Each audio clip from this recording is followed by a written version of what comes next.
Good day, thank you for tuning in. My name is Todd Standing. I'm the man who takes people out into the field and has them either live interact with or eyewitness a Sasquatch. Done it many times. Today we're going to talk about the topic of Gigantopithecus. Where does Sasquatch come from? They didn't just pop up out of nowhere. What's their genealogical background? And I'm going to tell you today about something that's been really forgotten about that has made me a profound knower, I guess. I mean, the science supports it dramatically based on what I'm going to show you today, that Sasquatch or Bigfoot are the descendants of Gigantopithecus. This happened way back in 2007. Some really significant things happened. Some PhDs from Langchun, China, and from Beijing University flew out, met with me, hired me to work for them, hired me to get them DNA. I'm going to talk about the incredible, amazing, fantastic results of what happened way back in 2007, which makes me firmly convinced that Sasquatch indeed are the descendants of Gigantopithecus. So have a watch at our Throwback Thursday video, and at the end of the video I'll get into some pretty amazing details that's going to blow your mind. So stay tuned for that. Thank you.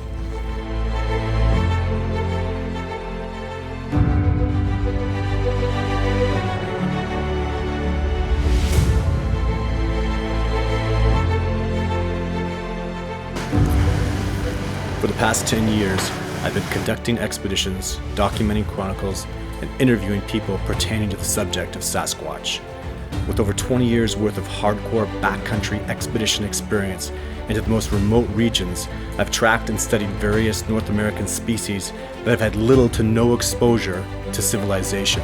I am a student of many disciplines, trained in the art of tracking by a Cree Nations elder and a military sniper. My skill sets include camouflage techniques using the terrain and its features to mask ground movement, survival, evasion, and escape techniques.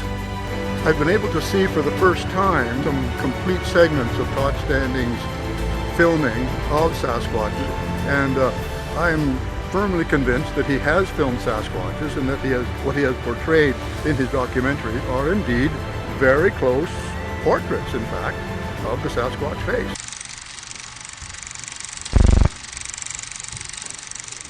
Hello, I just want to take a few minutes to talk about some things that I was unable to discuss publicly on Coast to Coast, and specifically about what's out there, the evidence that I believe is significant that's really contributed to my knowledge and understanding of the species Gigantopithecus, which is commonly referred to by the media as Bigfoot.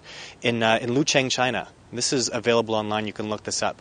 The last known Gigantopithecus domicile that scientists discovered in 1964, up on a limestone cavern, they discovered probably the most significant Gigantopithecus find ever. Over 1,000 teeth were discovered and 3 lower jaw bones. And here, we know this is basically the last known domicile that Gigantopithecus ever inhabited. And the Gigantopithecus that I'm studying is substantiated by these animals because I'm looking for Rocky Mountain Gigantopithecus, as my team calls it, that live in the mountains. And this last domicile is a mountainous domicile. It's precisely the same species, the same animal, the same habitation that I'm studying right now. Now, what they discovered with these teeth that is public, again, and you can look this up, is they found out the diet. When you have teeth, they examine the enamel of these animals, and they realized this animal had a more diverse diet than pandas did. Now, we know pandas survived, and one of the reasons they said was the cause of Gigantopithecus extinction is that bamboo forests have, sometimes they just go to blatant extinctions. They just become absolutely extinct and they wipe out quickly. Well, if pandas survived, and what we know about Gigantopithecus was larger than pandas. It was a primate species. It lived in groups. It had caves that it survived in. It was far more likely to have survived than pandas because it was bigger, stronger. We have evidence that it was actually faster than pandas. So why did pandas survive and this species not? And the answer is, I believe they did survive. Now, what other evidence we have is in these teeth, besides the fact that there's enormous sexual dimorphism, which shows that males were huge, which means a dominant Gigantopithecus male would have been an overwhelming adversary for men and apes and bears and all sorts of species. It would have been a very dominant animal. So other evidence that we have is Gigantopithecus was going through periods of arrested development. Now, arrested development that they survived, which means they were having tough times. When bamboo forests would die off, they would have to diversify into other food sources, but they were having very tough times. And this was approximately 100,000 years ago, or maybe even more specifically around the time that we assume human beings migrated across the Bering Straits to North America. Now, we have evidence with the arrested development that shows the species would have been motivated to migrate. Now, what evidence do we have of them here in North America? Well, besides the fact that there's presidents of the United States that have testified to the species being alive, judges, doctors, lawyers, thousands of eyewitness testimony, the First Nations people, not a single language in First Nations culture does not have a name for this animal, and not a name like a ghost or some mythical creature. Names as in bear, deer, Bigfoot, bear, deer, Sasquatch, bear, deer, Oma. Every First Nations language has a term for this species. Now, that in itself is also enormous evidence, because any scientist will say if Gigantopithecus did indeed come across the Bering Strait, which is substantiated by all these eyewitness accounts, it would have survived here. This would have been milk and honey with 200 million bison and millions of deers, and all the species that thrived here in North America. Gigantopithecus would have been enormously successful in this environment. So up until at least 200 years ago, certainly this species would have existed here. Besides the fact that we have hair samples of unknown species of primates that are corroborated in China and in North America, specifically that I know about, which I'll talk about more in my next video. But the evidence is overwhelming, and it's all there. These are the things that are actually substantiated online. You can look up yourself, beyond even what I know with Video 3 that I have, that I've never released publicly, with all the knowledge that I have of the species, of how evasive they are. Now, from this point of understanding, we have to start to figure out, well, how have they been able to evade people, and what has transpired that has allowed them to evade modern science to the point that we're at today. And I can make those kind of explanations, and I'm beginning to understand all those reasons. So please continue to watch the videos that are going to follow, that we hope will educate people and create an understanding of not only how this species is evaded, but more importantly, what's necessary for its continued survival in North America. Thank you very much. Okay, so let's talk about what happened way back in 2007. So where was I at? I was traveling around showing my documentary in the hopes of getting signatures for my species protection petition, which was certified and was read in the Canadian House of Commons and voted on. Obviously, I didn't actually get a no from it. The resultant I got from that was they told me produce a significant piece of a recently deceased body. But that's a whole other story. What we're here talking about today is why I am firmly convinced that Sasquatch are indeed descendants of Gigantopithecus. We say, how can you say that? Well, in 2007, when I was showing Video 3 and I had Video 2, and I was telling everybody that I was going to be repeatedly able to get more Sasquatch footage, more Sasquatch videos, these people flew out from China, these professors who are firm supporters that the Yeti is the descendant of Gigantopithecus, but they wanted DNA to prove it. So they came out, showed me, bought me dinner after one of the showings that I had, and they showed me about 20 different photos. And in these 20 photos, I identified 6 of them as being, Sasquatch behavior here in North America. They asked me a bunch of questions, conducted some interviews with me over a few days, and then they decided to hire me to get Sasquatch DNA. And I was one of 2 people they came to Canada to meet, to hire them to get DNA, because they wanted to have it tested in line with the Yeti and knowledge they had of Gigantopithecus. So yada yada yada, long story short, they started giving me $2,000 a month. They opened up an HSBC bank account, and I was a Sasquatch researcher looking for DNA. The other person that they were working with was the gentleman from Snell Grove. And apparently, after about 4 months, they were paying him as well. He got Sasquatch DNA. And I was talking with this gentleman who is the Snell Grove guy for years and years and years. He stopped speaking with me when I was, my last court cases where I was trying to prove Sasquatch is real in a court of law. He's firmly dead set against that. He doesn't want people out in the Snell Grove area. So he and I, in the end, our opinions are just very different. He doesn't want the publicity. It's not about publicity with me, though. It's about going public. It's about getting the acknowledgement of the species recognized by Fish and Wildlife. He's dead set against that. However, back to the results so he got them their DNA, and just out of sheer respect and courtesy, they got back to me and told me that it is exactly as they had foreseen it. And I said, what does that mean? They told me that the Sasquatch are related to the Yeti the same way that black bears here in North America are related to the black bears in China. The DNA is extremely similar. They're clearly from the same descendant, and that was it. That pretty much the end of it. So I had this conclusive proof from PhD professors. The men that were there in Langchun, China, came out and met me and were telling me this. Because again, in Langchun, China, as I showed in my just little documentary there, they had all those teeth that they discovered. Those professors, again, in questioning them and asking them, because they weren't divulging a tremendous amount of information to me, but I said to them, so you have DNA of a Yeti, obviously, and they said yes. And I said, this was the kind of the last conversation I had with them, because they stopped giving me that $2,000 US a month after they retrieved DNA from somebody else in Canada. But I asked them, I said, so you're just gonna, you have DNA, how recent pieces do you have of Gigantopithecus or of the Yeti? What's the most recent evidence you have? And they said, well, you're looking to prove Sasquatch exists, correct? I said, yes. So you're looking for a recently deceased body? And I said, yes. And he said, whatever you produce, China will match. And I said, so if I produce a whole recently deceased body of a Sasquatch, you'll match it? And my answer was, yes, matched. So they taught me a lot about how they feel, especially the United States has stolen pandas from them, has stolen artifacts from them that are theirs. So they feel the rest of the world is very intent on taking things from China, and it's very offensive to them. You must understand too, this is a reality. Teddy Roosevelt, the President of the United States, sent his son into China to kill some pandas, and those pandas are on display at the Museum of Modern History. If they had done that to somebody in the United States, the U.S. would be pissed. So they had a right to be protective of their property and their things. So it was a lot that I went through with them. It's not something I could really talk about in 10 or 15 minutes, but that's the gist of it. And to this day, I still can see. I study black bears quite a bit. I've looked into the black bears in China and their behaviors and Yeti behaviors, and I just see a lot of cross similarities. The black bears in China seem much more, they're smaller and much more aggressive. And that seems to be the way even Sasquatch kind of translates from black bears to Chinese black bears, North American black bears to Chinese black bears to Sasquatch to Yeti. The Yeti seems smaller and more aggressive, more angry, more hostile.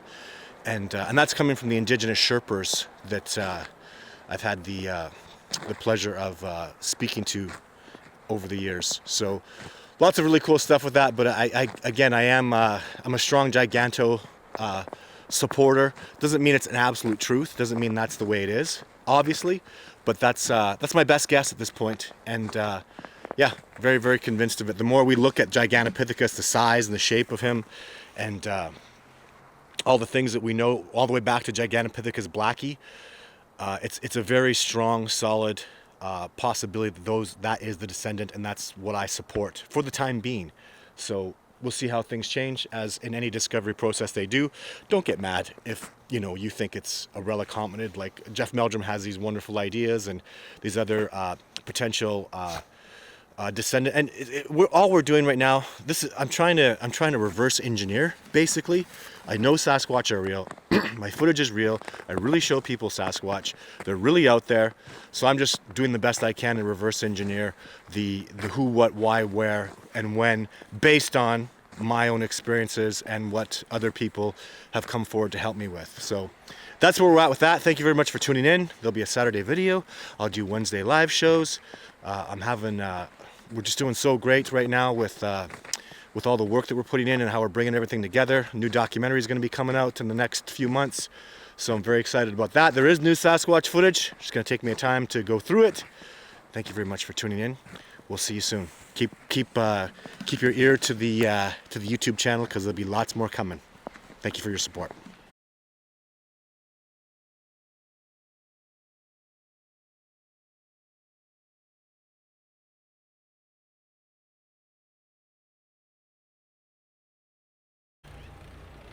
Good day, everybody. Thanks for tuning in. My name is Todd Standing. I'm the man who takes people out into the field and has them either live interact with or eyewitness a Sasquatch.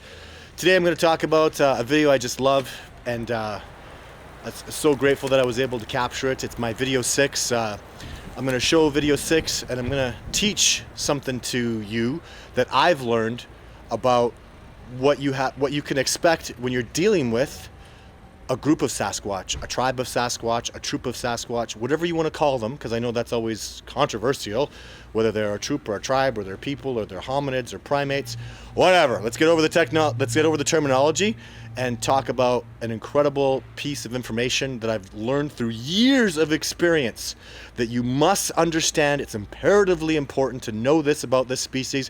When the species is eventually acknowledged, this will be one of the primary things that they teach about the species, pertaining specifically to the safety of yourself when interacting and dealing with the species. You must know this. Stay tuned for this information. It's going to be a great video. Thanks for tuning in for my Saturday video. Let's get to it.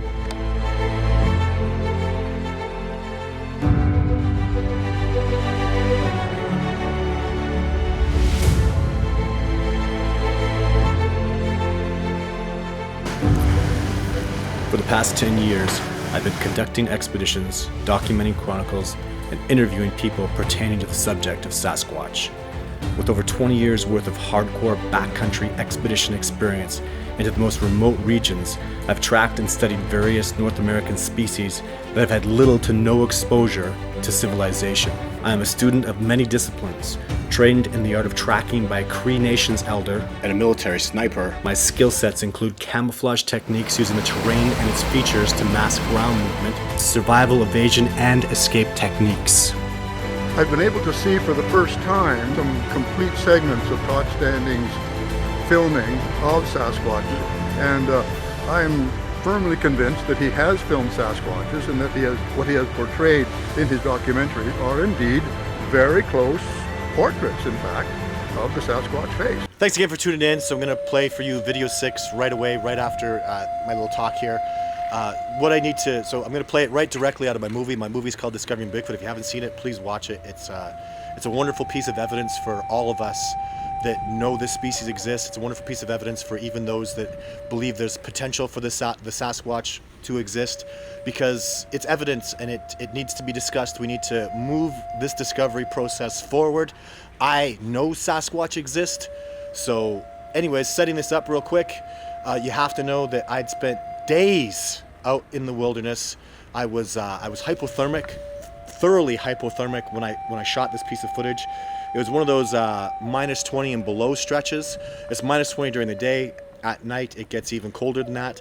So, and this was not, again, I say this all the time, this was not the plan. The plan was not to get this piece of footage in this spot. Far, far from it.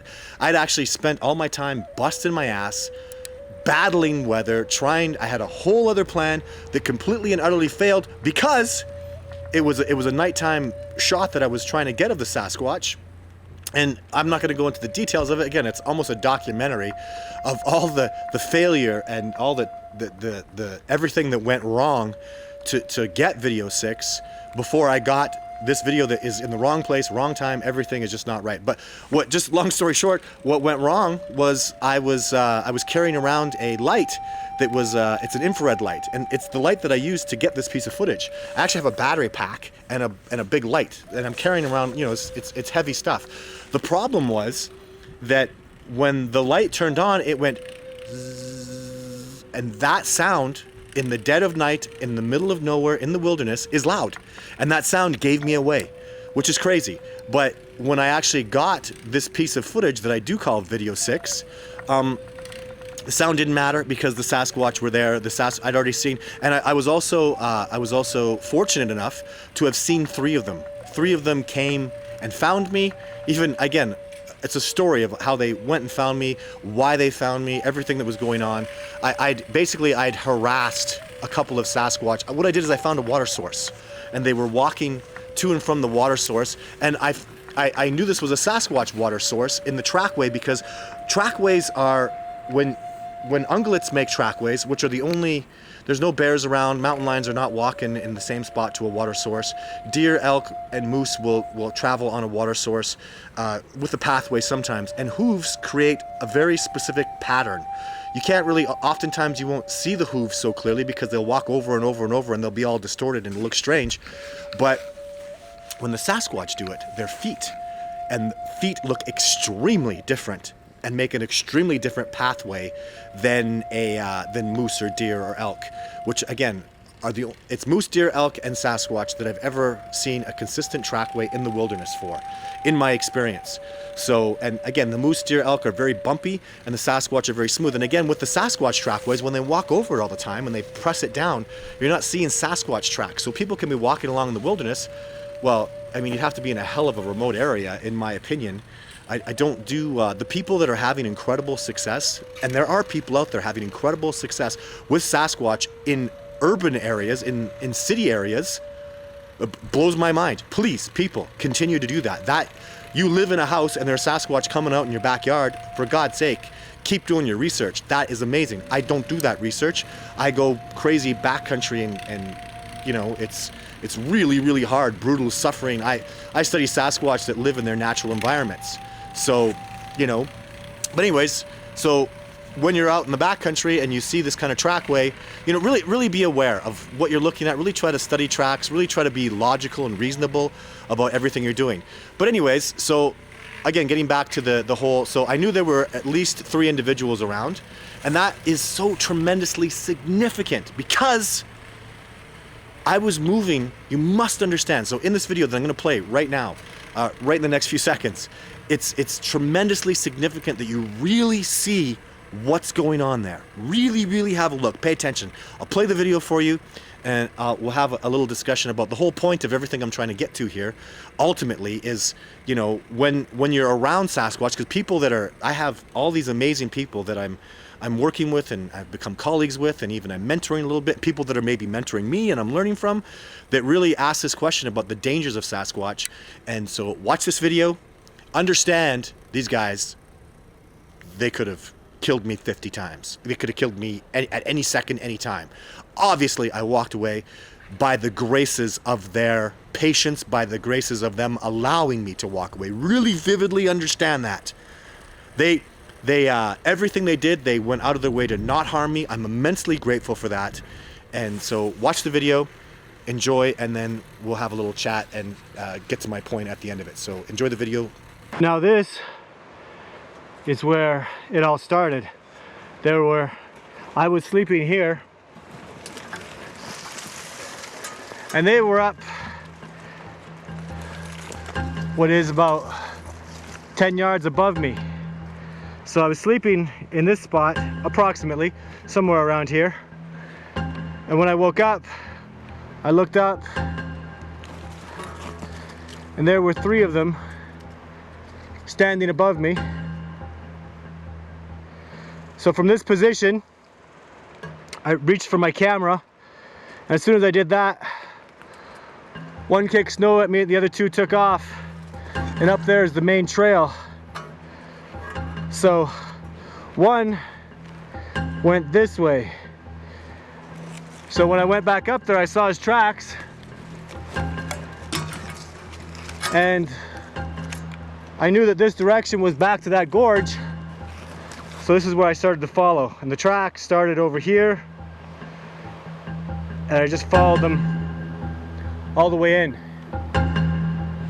It's minus 15, there's about 3 feet of snow, and I just had a confrontation with 3 different Sasquatch, one of the Sasquatch of which has taken off into an area that I'm following right now. I'm following this trackway, I'm dog tracking it as I call it.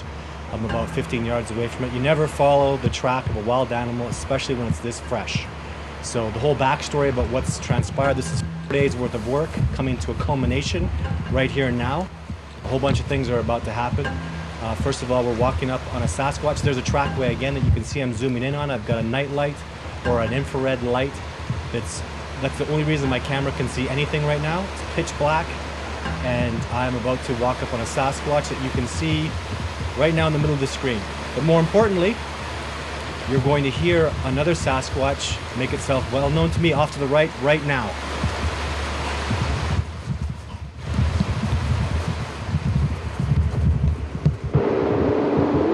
Now that I know I have a Sasquatch that's protesting off to my right, I know I have to keep moving forward and following this trackway. At this point, I'm starting to make something out directly in front of me. Again, now I can hear a Sasquatch moving up on me to my right, just stepping in the snow. However, I'm focused on that directly in front of me. Clearly, a back and an arm are pointed back towards me, and this creature has no idea that I can see it right now. The reason I know it's there is I've seen the trackway, and that is standing out to me like a sore thumb. There's tracks, there's some very large, enormous object. So I'm going to proceed forward as I always do. So I'm getting a little nervous right now. I'm concerned about making sure I have my focus. This is a wild animal. I'm approaching hundreds of miles from the nearest human being, hundreds of miles from the nearest town, out in the middle of nowhere, all by myself. That's a Sasquatch. I'm trying to get my focus. My equipment has been out in -20 for 4 days, cold, 2 feet of snow, 3 feet of snow, and this is what happens. Don't blink. That's an 80-pound log that just took me out. From the third Sasquatch, I had no idea was there, that was off to my left. There were 3 of them. They stood together. This is what happens. I gotta do it because I'm a tracker. I'm a Northman. I live up in the north in Canada, and one of the wonderful gifts that we have out here is snow and winter and tracking. Look at this. I just love this stuff. Look, see this? And even if you don't know, okay, so what is that? I don't know. I'm not sure. Follow it, and look where it goes. Oops! Banging my head on branches. Up a tree. Isn't that cool? And then if I follow this guy down here, it's also really smart, guys, too, to have always, you know, that's now we know how big this individual is. And what is it? He's going back over here and boom, up a tree. So in case you haven't got it yet, so let me fix my camera. It's a squirrel. Even look at this, look how awesome tracks are. That's a bird with long claws. See his little scratch marks? So there's a dog, urban dog.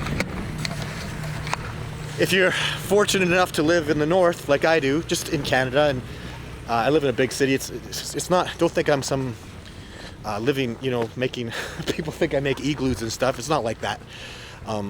We're very civilized. We have you know, it's civilization here. Look around, there's houses all over the place.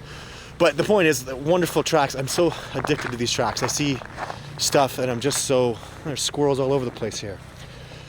Anyhow, back to tracking is part of what I do. It's part of my passion, love of nature. And it's really so simple to get a book, learn about your tracks. It'll, I don't know, it enriches your life. It's a wonderful, tremendous gift. My native teacher taught me that it's a sacred thing to learn how to track, because you're learning about what an animal is doing. You're getting a little piece, you're getting some insight into his life, and it's very special. It's something to be really treasured, and that's really the way I feel about tracking, immensely. So anyways, getting back to what was the point of one of the many, many, many important things you really need to know about Sasquatch. And again, this will come out later on I consider the species is gonna get discovered eventually. We're gonna learn and know that the species actually exists. And what we're gonna be teaching that we can learn from my video 6 incident is they're almost always in groups. I see a Sasquatch, you're watching me walk along, and that's an enormous, my God, guys. That is an enormous Sasquatch. That's not even the big dominant male of the group. I believe the Sasquatch you're seeing in that video is just part of the troop, but I think he's actually even taller than the dominant male of that group, but he's not bigger. Bigger as in thicker, as in stronger. The big dominant male is, my God, he's just so powerful and amazing. He's absolutely glorious. But anyways, remember I'm 6'3" with those boots that I had on. I'm easily 6'5", those winter boots that I was wearing. So when I jump in the air to see, and you see my hand up, I'm telling you that Sasquatch is enormous. You do not mess with these guys. The scariest thing you have to understand in your head, what should scare you, literally, is they're not moving alone. They're moving in groups. What you just saw is, as I'm moving forward to a Sasquatch that's kind of pinned down, there's one off to my right. What's he trying to do? He's trying to get my attention. He's trying to get me over to the right. And when you're not, they've played this game with me before. In the past, I might have actually moved off to the right, but they do this to me all the time. It's a cat and mouse game. They're clearly the cats, not even cat. So they're trying to own me, they're trying to move me, they're trying to manipulate me, because they're so good at that. This is their home. They're not afraid of me. They're just trying to anyways, manipulate me in the ways that they do. Sasquatch in front of me, keep moving forward because, again, I have experience. I know that they're going to try to move me off in a different direction, and that a log, vividly understand this. That log was gently lobbed at me. I don't know how it didn't injure me 10 times worse than it did. If that Sasquatch would have taken that log and smashed it at me, I wouldn't be here having a conversation with you right now. I'm talking like he just gently, I don't even know how he did it. Because he must have been at least 15 yards away from me. I never saw that Sasquatch. I saw his tracks after, but I never saw that particular individual. I don't know who threw that log at me. And even more interesting that I don't have an answer for is why is it when I went back that log was gone? And I mean, it's gone. Nobody goes out there. Nobody's gonna remove that thing. Why did they remove the log in the summertime? Or in the spring or whenever they removed it? The log was clearly gone. But the whole point of this though is back to it is how dangerous they are. If you're out and you're in the wilderness, the Sasquatch, if you're repeatedly in an area where you know the Sasquatch are, you're definitively dealing with a troop, a group, a family unit. They are not going to come around alone. It's just not going to happen. Think of gorillas, think of chimpanzees. There's multiple individuals, and these guys are devoted to one another. And I adhere to that absolute truth because their devotion to one another allows them to remain undiscovered, and they are clearly undiscovered. You have to kind of make a tick in a box going, okay, we're going to deduce this based on our knowledge and facts and understanding. Tick in the box, they're not discovered. Tick in the box, they're much more less likely to be discovered if they're a cooperation in a community and a group. Now, obviously, there's the incest taboo. Mothers or daughters will grow up with a father and they'll leave. Sons, like my bro Jake, that I really in my heart believe is gone from the troop, which is the video 5 Sasquatch, will grow up and leave the troop because he's a male, he needs to find females. And these are male-dominated societies. Tick in the box, that's my theory. They're male-dominated troops based on sexual dimorphism, based on dozens of scientific pieces of evidence that I've gathered over the years, and being substantiated with PhDs, wildlife biologists, and all that kind of stuff. So when you're dealing with a group and a family group, gorillas and chimpanzees love each other and they're devoted to one another. That's part of their basis of their society. Know that when you're dealing with one, when you're looking with one, if you have a gun and you draw it on one, it's not the one that you're looking at that you have to be afraid of. It's the one that has the log over to the left. And even, you think you're smart? You think you're really smart? I got one in front of me and I see that one growling over there. Again, those two are not the ones to be concerned about. It's the one behind you or the one to the left or the one that you had no idea was up in a tree.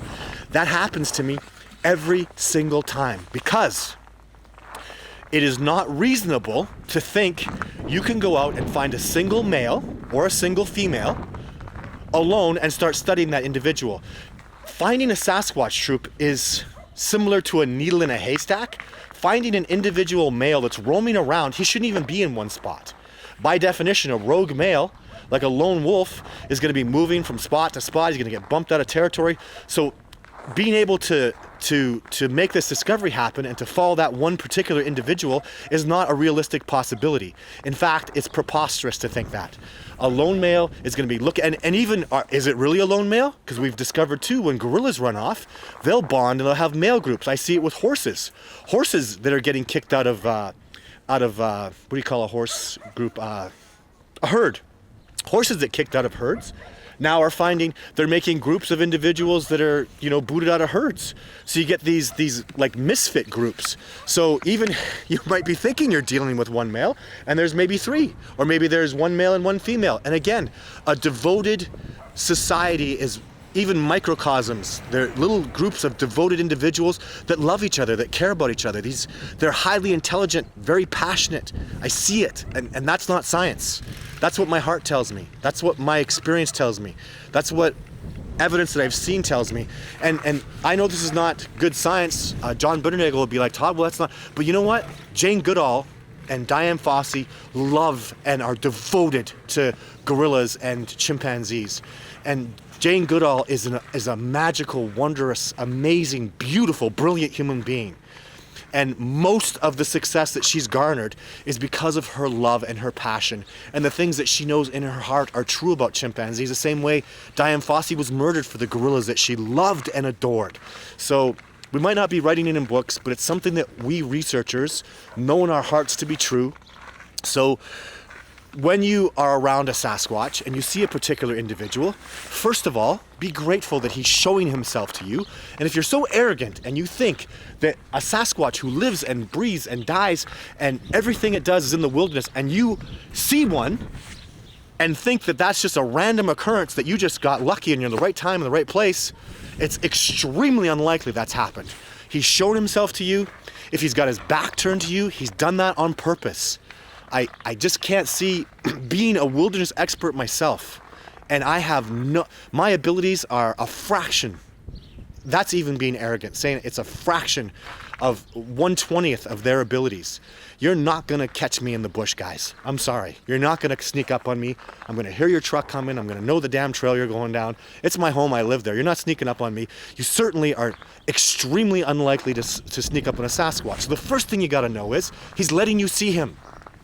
And his demeanor is a test. And it's most likely not him that's really watching you. If he's got his back to you, there are other individuals around watching you.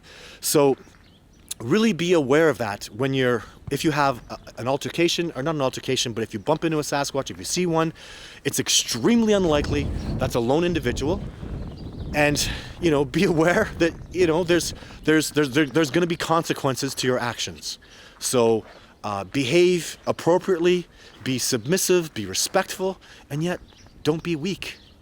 Don't be pathetic.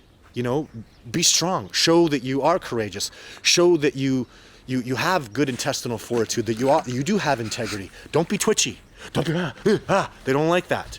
Show calm and serenity. That's what they're attracted to.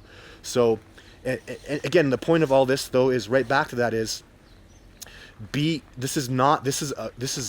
are individuals that live in groups.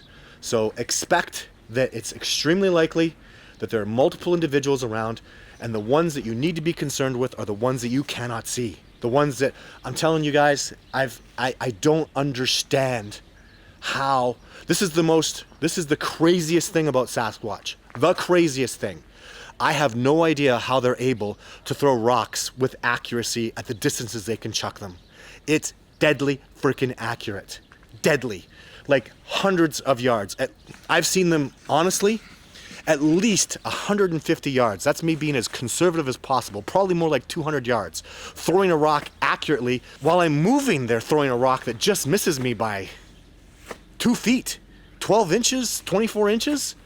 That's not, you can't shoot a gun that accurately. Well, you can. I mean, a big rifle, perfectly scientifically designed weapon. How are they throwing a rock like that? We can't slingshot a rock like that. We can't catapult a rock with that kind of accuracy. So you're dealing with beings that have immense, incredible accuracy, highly intelligent, extremely dangerous to be messed with, of the highest level. You think that bears and mountain lions, and people think that wolves are dangerous. I don't want to get into that. Holy crap, the ridiculousness of that. And just quickly, I would like to say, I'm being challenged about wolves kill people. Yes, wolf kills people if you feed them. If you go to any freaking national park, the first bloody thing it says everywhere, do not feed the animals. If you feed a wolf, you're probably going to get killed by it. The pack's going to come for you. So in recorded history, wolves have never attacked and killed people unprovoked. That's the key word. If you go feed them, if you piss them off, if you do something stupid, don't mess with them. Leave them alone if you don't know what the hell you're doing. And certainly don't feed them. You will die if you feed them. Don't do it. It's extremely dangerous. Don't feed the bears. Don't feed the mountain lions. They're dangerous predators. Sasquatch are a completely different subject. When I leave a gift for Sasquatch, you're saying, because it's a well-known fact, I leave apples, they take them. Now we're dealing with an apex species that's at a whole other level of, I'm actually giving them gifts the same way when I go into a First Nations or Native American elders, I give them tobacco, I give them a gift. They're teaching me something, and they darn well deserve something in return. So that's what I'm doing with the Sasquatch. Again, it's a whole other level. We're going to have to figure this stuff out. But I just want it known and understood. You're dealing with a species that has the potential to be so freaking dangerous. You will die so quickly. Do not, the big joke, messing with Sasquatch. Love those videos. They're hilarious. Do not mess with a Sasquatch. So don't And even thinking, well, what if people are going to say, well, what if it is the lone male? What if well, for God's sake, he's extending an olive branch to you. Don't be a jerk off and go harm him. But it's unlikely, and even if the odds, I would say conservatively, the odds are going to be 80-20 that you're dealing with a troop, even if you have no idea what's going on, and there's all these different parameters I'm not going to get into right now. But 80% chance, in my experience, you're dealing with a troop. So if you pull a gun, if you decide to take on a Sasquatch for whatever reason, if you just decide you want to harm one of them, I say 80% chance, the moment you decide to pull your gun and point it at a Sasquatch, you are going to die. You are not going to survive. Guaranteed. Really understand the individuals you're dealing with, the power, the strength, the intelligence, the athletic ability, the fact that you're in their home and they know every rock and nook and cranny. Don't do it. That is the most scary thing to know about them. Moving in cooperation like that, cooperation is immensely powerful.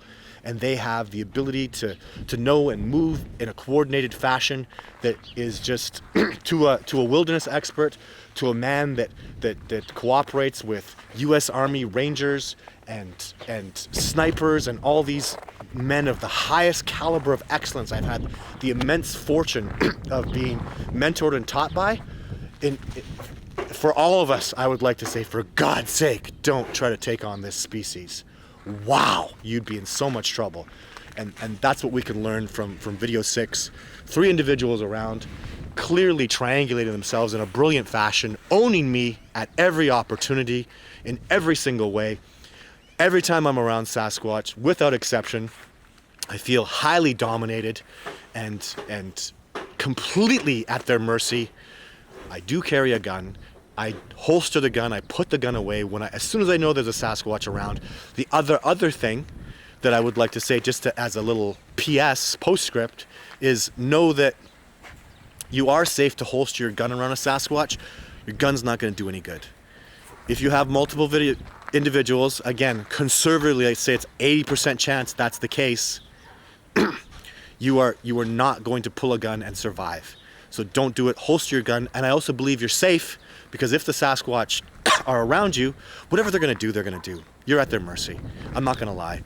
I take out, I know there's good potential that women have been taken by Sasquatch. We see that in the DNA. There's female mitochondria. There's lots of stories about it. And boys like girls, and in a male-dominated society, just quickly, some boys aren't ever going to get any. They're not going to be able to have a female. And we're so genetically close, they may be taking women. My point is, when I take women out, there's particular things I do to try to keep them safe in that the Sasquatch have a respect for me and they won't take them because I will tell women that I take out, or even individuals that I take out. People ask me what happens if a Sasquatch latches onto me. Goodbye. I take people out on expedition, and I'm not trying to, everybody always comes back. Everybody always has. I've had many female colleagues that I've taken out into the wilderness, and all the things that I'm doing, which there's a tremendous amount of stuff that I'm doing, it's working. So they don't, in all my immense amount of experience and all the people that I've worked with, no women have been taken. But the truth is, the day they decide to do that, what am I going to do? Go to the police? Nobody's going to believe me. I could take the police and the forestry service and the military out there and show them every track and every piece of evidence, and they're likely not going to believe me. I'll probably be the one that gets frickin' charged, right? What am I going to say? Like, an alien abducted him, a Sasquatch? It's going to be the same thing too. It's going to be a preposterous explanation that nobody's going to buy. So, point is though, that's the level they're at. I could never out-track a Sasquatch, outrun a Sasquatch, outdo a Sasquatch in the wilderness with all my knowledge and experience. With a team of people, I couldn't do it. So really don't mess with the species. They're so high up there. They're such an apex species. People, you got to know what you're doing to take on a bear. You shoot a bear, you better damn well know what you're doing. You better put that thing down because they're freaking dangerous. A wounded bear, very dangerous. Any expert will tell you that. So, and I'm telling you, it's 10 times worse with a Sasquatch. 10 times worse. The intelligence, the athletic ability, the cooperative. It's so many things, and that's what that's what we can learn from video 6. Lots more to learn. Thank you so much for tuning in today. I love doing the show, and everything's going so great with the expeditions, with the cooperation, the growth of it all. If you've seen a Sasquatch or you have knowledge of a Sasquatch, it's bigfootencounter@gmail.com. We'd love to hear about it. We'll always be talking about that stuff, and tons more videos to come. Thank you so much for tuning in, and I'll see you either Wednesday live, Thursday throwback, or next Saturday for a new video. Thanks for tuning in. Take care.